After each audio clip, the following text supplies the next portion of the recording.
মৰিগাঁও জিলাৰ ধৰমতোলৰ ৩৭ নং ৰাষ্ট্ৰীয় ঘাইপথত ট্ৰাক ডকাইতিৰে জড়িত আটাইকেইটা ডকাইতক গ্ৰেপ্তাৰ। অসমৰ লগতে দেশৰ বিভিন্ন প্ৰান্তৰ পৰা গ্ৰেপ্তাৰ কৰা হয় ডকাইতকেইটাক। যোৱা ২৬ অক্টোবৰত মৰিগাঁও জিলাৰ ধৰমতোলত নিশা ৰাষ্ট্ৰীয় ঘাইপথৰ পৰা ১.৫ কোটি টকাৰ অধিক সামগ্ৰী ভৰ্তি এখন ট্ৰাক ডকাইতি কৰিছিল এই ৮টাকেই ডকাইতে। অতিৰিক্ত আৰক্ষী অধীক্ষক সমীৰণ বৈশ্যৰ নেতৃত্বত চলিছিল এই অভিযান। দীৰ্ঘদিন ধৰি এই গেংটোৱে ৰাষ্ট্ৰীয় ঘাইপথত এনেধৰণৰ ডকাইতি কাণ্ড সংঘটিত কৰি আহিছিল। আজি সংবাদমেল সম্বোধন কৰি এই ডকাইতিৰ ঘটনা আৰু ডকাইতকেইটাৰ বিষয়ে সদৰি কৰে অতিৰিক্ত আৰক্ষী অধীক্ষক সমীৰণ বৈশ্যই। যোৱা ২৬ অক্টোবৰত আমাৰ ধৰমতোল থানা এৰিয়াত এখন ট্ৰাক হাইজেক হৈছিলে ৰাতি ২৬ অক্টোবৰৰ নিশা। আৰু ট্ৰাকখনত বহুত মূল্যৱান সামগ্ৰী আছিলে, প্ৰায় ১.৫ কোটি টকাতকৈ অধিক সামগ্ৰী তাত আছিলে। বিভিন্ন ধৰণৰ TV, laptop, motor parts, mobile accessories, বিভিন্ন ধৰণৰ সামগ্ৰী আছিলে।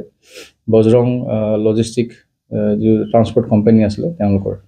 আৰু তাৰপিছত আমি গোটেই কেছটোত আমাৰ SP ছাৰে এটা SIT গঠন কৰি দিছিলে।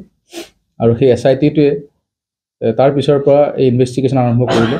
আৰু আমি দুদিন পিছত এই হেৰুৱা ট্ৰাকখন উদ্ধাৰ কৰিছিলোঁ। আৰু তাৰ লগে লগে আমি যিখন ট্ৰাকৰ পৰা সামগ্ৰীবিলাক এটা জেগাত নমাই থৈছিলে মৈৰাবাৰীৰ বৰথল দলৈ গাঁও, তাৰ পৰা আমি গোটেইখিনি সামগ্ৰী প্ৰায় 80% সামগ্ৰী আমি উদ্ধাৰ কৰিছিলোঁ। আৰু লগতে আমি দুজন একিউজডক এৰেষ্ট কৰিছিলোঁ, তফাজুল হুছেইন আৰু মন্নাছ আলী। আৰু তাৰপিছত আমি গোটেইখিনি এনালাইচিছ কৰি পেলাই আমাৰ টীমে বিভিন্ন ভাগত বিভক্ত হৈ যোৱা প্ৰায় এমাহ ধৰি অসমৰ বিভিন্ন জেগাত, ভাৰতবৰ্ষৰ বিভিন্ন জেগাত আমি অভিযান চলাইছিলোঁ এই যিকেইটা হাইৱে হাইজেকাৰ আছিলে। আৰু এইকেইটা স্তৰে স্তৰে তাৰপিছতে আমি তাত মইনা বুলি যিজন আছিলে এলাইজ হিফজুৰ ৰহমান, গোলাঘাট পুলিচৰ সহযোগত আমি সৰু পথাৰৰ পৰা এৰেষ্ট কৰিছিলোঁ। আৰু তাৰ সেই মইনাৰ পৰা আমি লেপটপ, চুৰি সামগ্ৰী আমি উদ্ধাৰ কৰিছিলোঁ। তাৰ লগে লগে আমি শোণিতপুৰ পুলিচৰ সহযোগত লালটাপুৰ পৰা আমি ইলিয়াছ আহমেদ বুলি এজন ডকাইতক আমি এৰেষ্ট কৰিলোঁ। আৰু তাৰ পৰাও বিভিন্ন আমি লেপটপ সম্বন্ধীয় বিভিন্ন সামগ্ৰী আমি উদ্ধাৰ কৰিলোঁ। আৰু তাৰ পিছে পিছে আমাৰ টীম গুচি গৈছিলে তামিলনাডু আৰু কেৰালা। আমি তাত থকাৰ সম্ভেদ পাইছিলোঁ।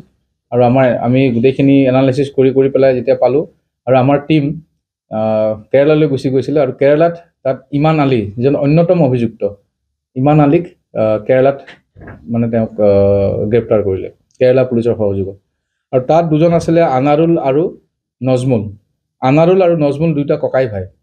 তো সিহঁতে তাৰ পৰা পলোৱাৰ পিছতো আমাৰ আৰু এটা টীম আমি লাগি আছিলোঁ। আৰু সেই টীমটোৱে দৰং পুলিচৰ সহযোগত যোৱা পৰহি ৰাতি আমি দলগাঁও থানাৰ অন্তৰ্গত দৈপাম বুলি এলেকাটোত আমি নজমুল, যি এই গোটেই হাইৱে হাইজেকিং কেছটোত অন্যতম মাষ্টাৰ মাইণ্ড নজমুলক আমি গ্ৰেপ্তাৰ কৰিলোঁ। আৰু আজি নজমুলৰ ভাতৃ আনাৰুলক জাগিৰোডত আমি গ্ৰেপ্তাৰ কৰিছোঁ। এই গোটেই যিটো গেং আছিলে, এটা ৮জনীয়া গেং আছিলে। এই ৮জনীয়া গেংটোৰ ঘৰ বৰচলাত ঘৰ 4জনৰ, মৈৰাবাৰীত ঘৰ 2জনৰ, আৰু নাৰমাৰীত আছিলে 2জনৰ ঘৰ। নাৰমাৰীত আমি এজন আমিজুল আলী বুলি এজনক আমি এৰেষ্ট কৰিছিলোঁ। আমি বিভিন্ন নথি পত্ৰ পাইছিলোঁ, কোনোবা এটা সংবাদ প্ৰতিষ্ঠানৰ সাংবাদিক বুলি তেওঁ বিভিন্ন সময়ত কৈ আহিছিল বুলি কৈছিলে। তো এইটো আমি পিছত চালোঁ গোটেইখিনি তথ্য পাতি, আৰু বিভিন্ন কাগজ পত্ৰ পাইছিলোঁ, বিভিন্ন ধৰণৰ লোগো পাইছিলোঁ, আমি বিভিন্ন কাৰ্ড আমি পাইছিলোঁ। আৰু আমিজুল আলীকো আমি এৰেষ্ট কৰিছোঁ।